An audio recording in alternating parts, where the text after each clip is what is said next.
संस्कृताय नमः, सर्वभ्याय नमो नमः। आप सभी का साधुवाद करता हूँ the Galaxy study point Barmer के यूट्यूब चैनल पर। प्रिय विद्यार्थियों, आज हम पढ़ेंगे माहेश्वर सूत्र। संस्कृत विषय पढ़ रहे हैं और माहेश्वर सूत्र नहीं पढ़े ऐसी बात हो ही नहीं सकती है, क्योंकि जो हमारी संस्कृत वर्णमाला है, जो हमारी संस्कृत भाषा है, यदि उनकी उत्पत्ति की बात की जाए, यदि उनकी शुरुआत की बात की जाए, तो सर्वप्रथम आते हैं माहेश्वर सूत्र। क्या नाम आता है? माहेश्वर सूत्र। प्रिय विद्यार्थियों, इन माहेश्वर सूत्रों की संख्याएं होती हैं 14। 14 को संस्कृत में बोला जाता है चतुर्दश। क्या बोला जाता है? चतुर्दश। ठीक है। अब देखो कि माहेश्वर सूत्र की उत्पत्ति कैसे हुई, इनकी उत्पत्ति कैसे हुई। कि भाई संस्कृत भाषा की, संस्कृत वर्णमाला की उत्पत्ति तो माहेश्वर सूत्रों से हो गई, बात सत्य है, लेकिन माहेश्वर सूत्रों की उत्पत्ति कैसे हुई? तो यदि मैं उन उत्पत्ति की बात करूं तो ध्यान से देखो, किसकी उत्पत्ति? माहेश्वर सूत्रों की।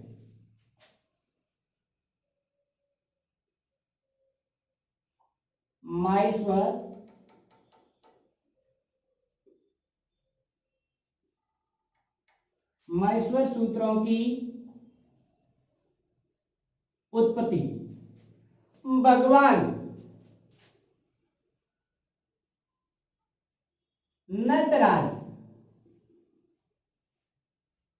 प्रिय विद्यार्थियों, भगवान नटराज का मतलब होता है भगवान शिव।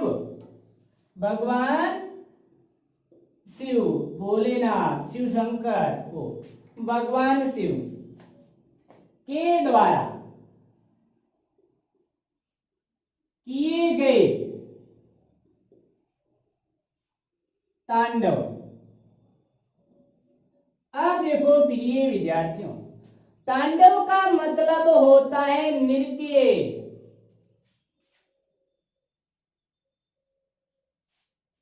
से मानी गई है, से मानी गई है। अभी देखा मैंने क्या बताया कि माहेश्वर सूत्रों की संख्याएं कितनी है? तो 14 या चतुर्दश। अब आता है कि इनकी उत्पत्ति, किसकी उत्पत्ति? माहेश्वर सूत्रों की उत्पत्ति भगवान नटराज। भगवान नटराज का मतलब होता है भगवान शिव के द्वारा किए गए तांडव, डांस किया, नृत्य किया, उनसे मानी गई। सही बात है, नृत्य किया। उस नृत्य में क्या था? शिव जी के हाथ में एक वाद्य यंत्र है। प्रिय विद्यार्थियों ध्यान दो, भगवान शिव का वाद्य यंत्र क्या है? भगवान शिव का वाद्य यंत्र है डमरू। क्या है? डमरू। तो भगवान नटराज या भगवान शिव ने अपने वाद्य यंत्र डमरू को कितनी बार बजाया? कितनी बार बजाया? कितनी बार बजाया? 14 बार बजाया। 14 बार बजाने से उस डमरू में से कितने प्रकार की ध्वनियां निकली थी? 14 प्रकार। डमरू किस प्रकार बजता आपको पता? डम डम डम डम डम डम डम डम, इस प्रकार बजता है। अब भगवान जाने या महर्षि पाणिनि जी को ही पता है कि भगवान शिव ने किस प्रकार डमरू बजाया ताकि उनमें से 14 प्रकार की अलग अलग ध्वनियां प्रकट हुई। और माहेश्वर सूत्र ही व्याकरण शास्त्र के या संस्कृत वर्णमाला के एक महत्वपूर्ण साधन है। अब देखो, एक सूत्र है, सॉरी एक श्लोक है, उस श्लोक में लिखा गया है, ध्यान से देखो, नित्यावसाने नित्यावसाने नटराज राजो नृत्यावसाने नटराजिराजो फिर ननाद ढकाम नौ पंचवारम, ननाद ढकाम नौ पंचवारम, नौ पंचवारम।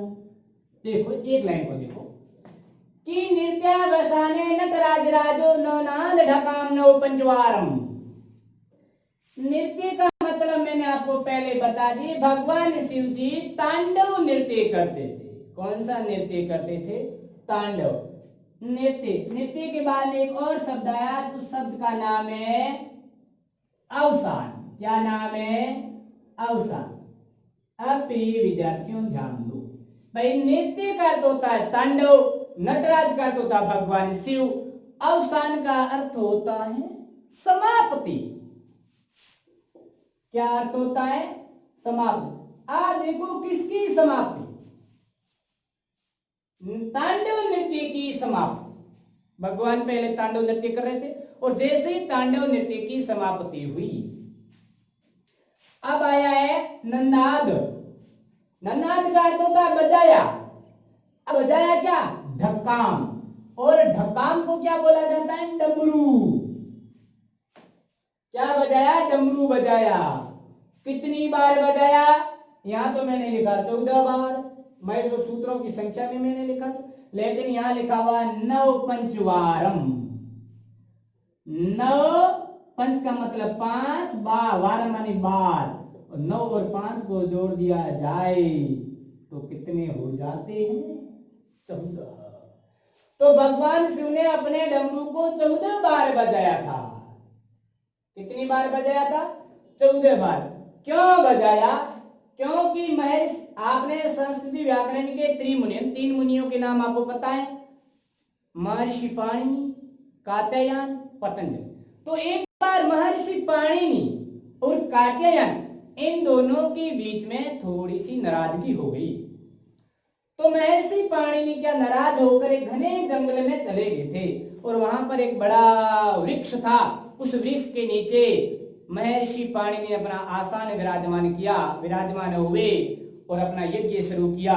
वो यज्ञ भगवान शिव जी की तपस्या, भगवान शिव जी की घोर तपस्या की। तो भगवान शिव महर्षि पाणिनि पर प्रसन्न हो गए, खुश हो गए, और खुश होते ही भगवान महर्षि पाणिनि के पास आए और 14 बार डमरू बजाया। और 14 बार डमरू बजाने से ही वो 14 प्रकार की अलग अलग ध्वनियां निकली थी। भगवान शिव जी ने कितनी बार डमरू बजाया? 14 बार। महर्षि पाणिनि ने भगवान शिव जी की सैकड़ों साल तक तपस्या की। सैकड़ों साल का मतलब होता है कम से कम 100 साल तक तपस्या की थी। उनके बाद में भगवान शिव प्रसन्न हुए, और प्रसन्न हुए तो अपने डमरू को बजाया और 14 महेश्वर सूत्र को उत्पन्न किया। और इन सूत्रों से ही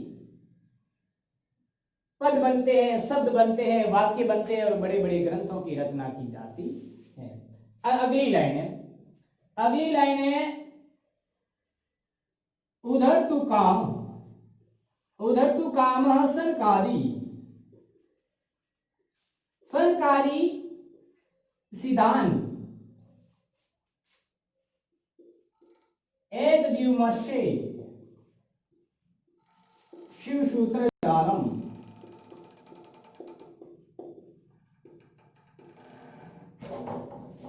अब देखो, उद्धतु काम का मतलब होता है प्रिय विद्यार्थियों पूर्ति के लिए या काम के लिए। सनकादि का मतलब होता है सनकादि जो मुनि थे, जो ऋषि थे, जो योगी थे। सिद्धांत का अर्थ होता है पूर्णता यानी की कामना के लिए। भगवान शिव ने भगवान नटराज ने सनकादि ऋषियों की कामना की पूर्ति के लिए 14 बार डमरू बजाया। और 14 बार डमरू बजाने से क्या उत्पन्न हुई? शिव सूत्र जालम। शिव सूत्र जालम का मतलब होता है, शिव सूत्र का जाल का मतलब होता है वर्णमाला। ये संस्कृत की वर्णमाला इस प्रकार की उत्पत्ति है कि नित्यावसाने नटराजिराजो ननाद ढकाम नौ पंचवारम उदतु काम सनकादि सिद्धान एतदिमर से शिव सूत्र जालम।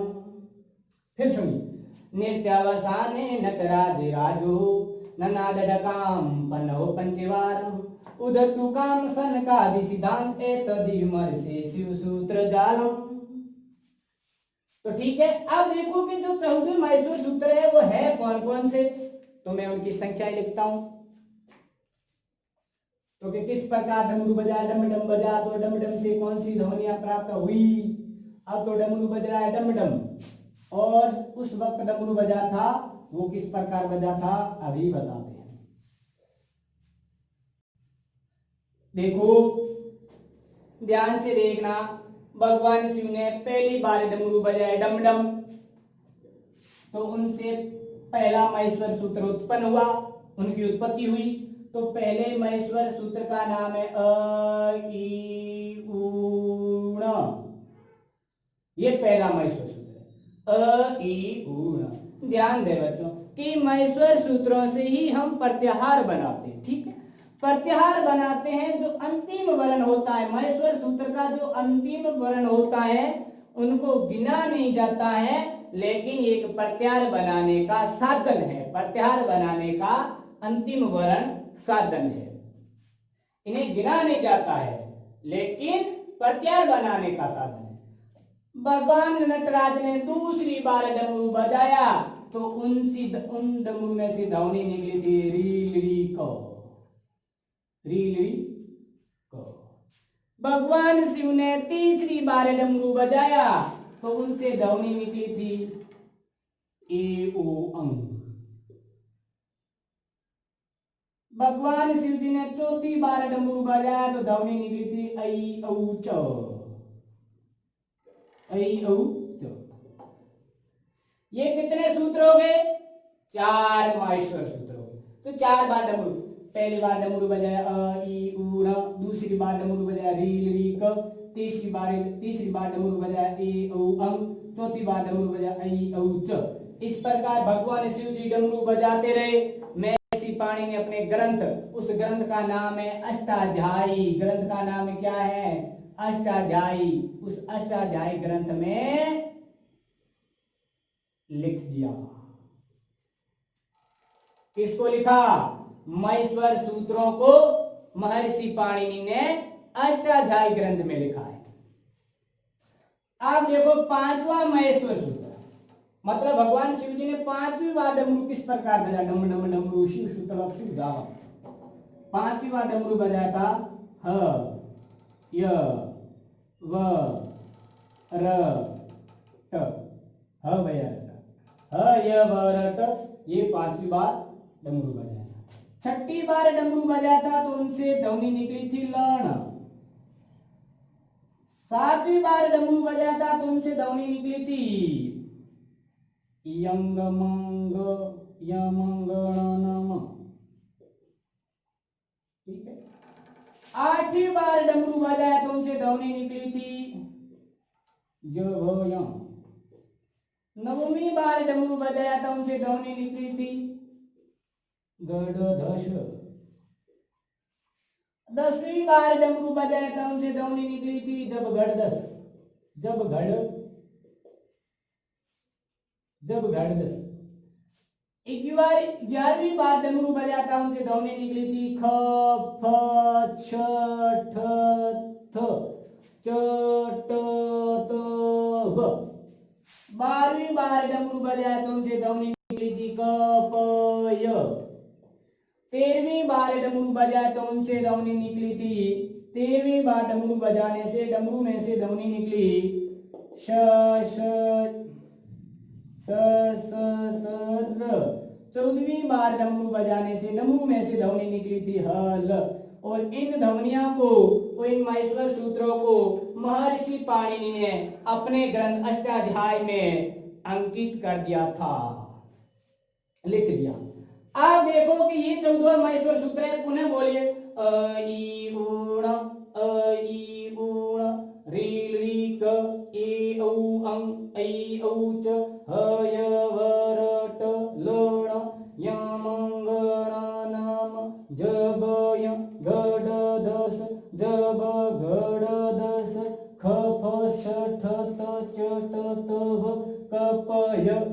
श श र ह ल, ये कुल 14 महेश्वर सूत्र हैं। इन महेश्वर सूत्रों से क्या बनाया जाता है? प्रत्याहार बनाया जाता है। क्या बनाया जाता है? प्रत्याहार। आप देखो, यदि आपको पूछ लिया जाए कि महेश्वर सूत्र तो अष्टाध्यायी ग्रंथ में लिखे हैं, लेकिन प्रत्याहार एक ग्रंथ का नाम है लघु सिद्धांत कौमुदी। क्या नाम है? लघु सिद्धांत कौमुदी। लघु सिद्धांत कौमुदी के लेखक, अष्टाध्यायी के लेखक महर्षि पाणिनि है रचनाकार। उसी प्रकार लघु सिद्धांत कौमुदी के रचनाकार है वरदराज। क्या नाम है? वरदराज। तो महेश्वर सूत्रों की रचना, महेश्वर सूत्रों के रचनाकार, महेश्वर सूत्रों को अष्टाध्यायी ग्रंथ में लिखा गया है और प्रत्याहारों को लघु सिद्धांत कौमुदी के अंदर लिखा गया, जिनके लेखक कौन है? वरदराज। अब प्रत्याहार का नियम होता है, प्रत्याहार का अर्थ होता है संक्षिप्त में करना।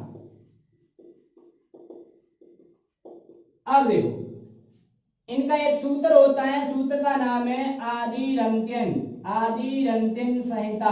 आदिरंत्यन संहिता प्रत्याहार बनाने का सूत्र है आदिरंत्यन संहिता। आदिरंत्यन संहिता। अब देखो कि स्वर को क्या बोला जाता है संस्कृत में? स्वर को संस्कृत में बोला जाता है अच। क्या बोला जाता है?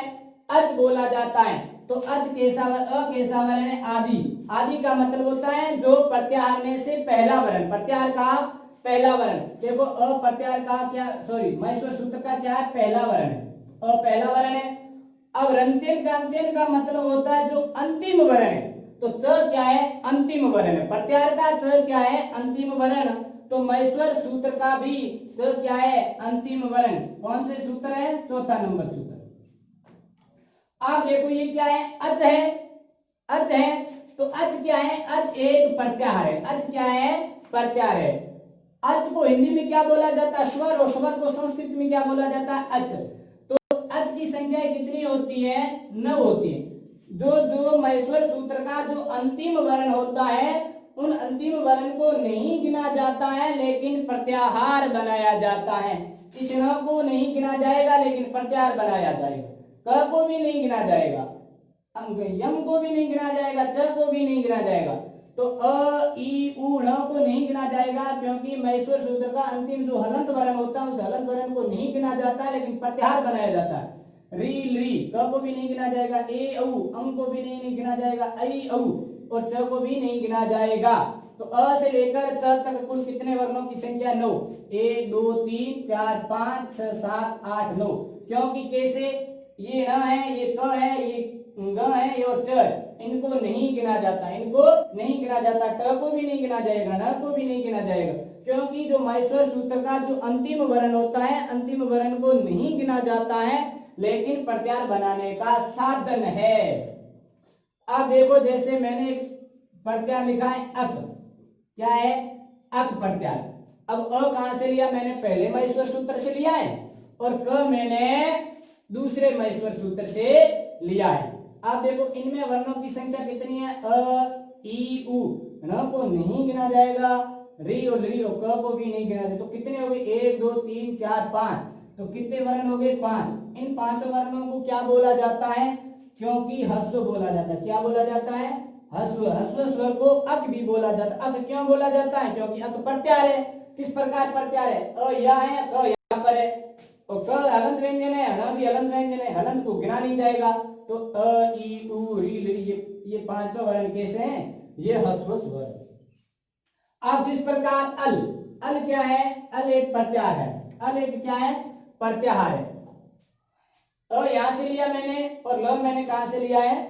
14 महेश्वर सूत्र से। तो अल को क्या बोला जाता है? वर्णमाला। अल को क्या बोला जाता है? वर्णमाला। तो अल वर्णमाला के यदि महेश्वर सूत्रों के अनुसार कुल वर्णमालाओं में वर्णों की संख्या कितनी है? तो आप बताओगे 42। कितनी है? 42। क्योंकि अक्षरों की संख्या कितनी होती है? 9, और हल की संख्या कितनी होती है?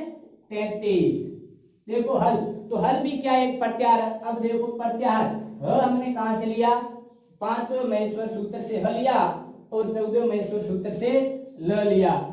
अब देखो अ में क्या है, इस ट को नहीं गिना जाएगा और छठे महेश्वर सूत्र में ण को नहीं गिना जाएगा, सातवें महेश्वर सूत्र में म को नहीं गिना जाएगा, आठवें महेश्वर सूत्र से यन को नहीं गिना जाएगा और 9वें महेश्वर सूत्र से भी स को नहीं गिना जाएगा। जो महेश्वर सूत्रों में हलंत वर्ण होते हैं उन हलंत वर्णों को नहीं गिना जाता है, लेकिन एक प्रत्यार बनाने का साधन है।